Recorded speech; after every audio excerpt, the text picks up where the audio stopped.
সম্মানিত এলাকাবাসী, আজকে নারায়ণগঞ্জের বন্দরের এনায়েতনগর ত্রিবেণী পুলে ত্রিবেণী ব্রিজে অত্র এলাকাবাসীদের একটি মানববন্ধন সংগঠিত হচ্ছে।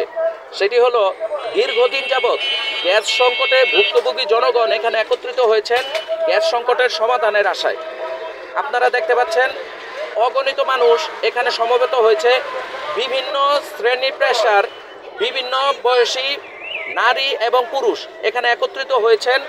এখানে সকলে ভুক্তভোগী এবং সচেতন নাগরিক হিসাবে নিজেদের দাবি দাওয়া আদায়ের জন্য এখানে সকলে একত্রিত হয়েছেন। আপনারা দেখতে পাচ্ছেন যে দীর্ঘদিন যাবৎ নারায়ণগঞ্জের বন্দরের এই এলাকায় গ্যাস সংকট চলছে। দেশের অন্যত্র কম বেশি গ্যাস পাওয়া গেলেও নারায়ণগঞ্জের বন্দরের কলাগাছিয়া ইউনিয়নের সকল গ্রাম এবং নারায়ণগঞ্জ সিটি কর্পোরেশনের আওতাধীন সোনাকান্দা, মদনগঞ্জ, ফরাজিকান্দা ইত্যাদি এলাকার মানুষও গ্যাস থেকে বঞ্চিত রয়েছেন। আপনারা অনেকে জানেন যে ত্রিবেণী পুলের ত্রিবেণী খালের সংস্কার করার সময় এক্সকেভেটরের চাপে এখান দিয়ে যাওয়া প্রধান গ্যাস লাইনটি ভেঙে যায় বা ফেটে যায়।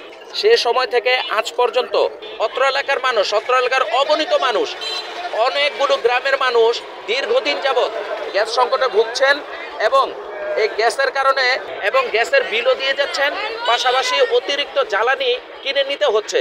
কেউ বোতল গ্যাস কিনছেন, কেউ বা লাকড়ি কিনে রান্নার কাজ চালাচ্ছেন, অথচ গ্যাসের বিল কিন্তু আমাদের নীতি দিয়ে যেতে হচ্ছে, বা যারা দেননি তাদের বিল কিন্তু ঠিকই জমছে, বকেয়া হচ্ছে। এই সমস্যার সমাধানকল্পে এলাকাবাসী একত্রিত হয়ে একটি মানববন্ধনের আয়োজন করেছে। আপনারা যারা যারা এই ভিডিওটি দেখছেন তারা সম্ভব হলে এই মানববন্ধনে অংশগ্রহণ করে একে সফল করার চেষ্টা করুন। আমরা দেখতে পাচ্ছি বিভিন্ন এলাকার মানুষ এখানে স্বতঃস্ফূর্ত অংশগ্রহণ করেছেন।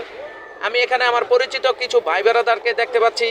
এই যে আমাদের হাজিপুর, পূর্ব হাজিপুর এলাকার গোলাম মোর্শেদ রতন ভাই, আমাদের বিশিষ্ট ব্যক্তিত্ব জনাব মমিন ভাই, মেজবা ভাই, এনায়েতনগরের মেজবা ভাই সহ অগণিত ভাই বেরাদারগণ। প্রিয় বন্ধুরা, যারা ভিডিওটি দেখছেন তারা অবশ্যই ভিডিওটি বেশি বেশি করে শেয়ার করে দিন, যাতে সংশ্লিষ্ট কর্তৃপক্ষের নজরে আসে এবং এই সমস্যাটির দ্রুত সমাধানের জন্য তারা কাজ করতে পারেন। সকলকে ধন্যবাদ।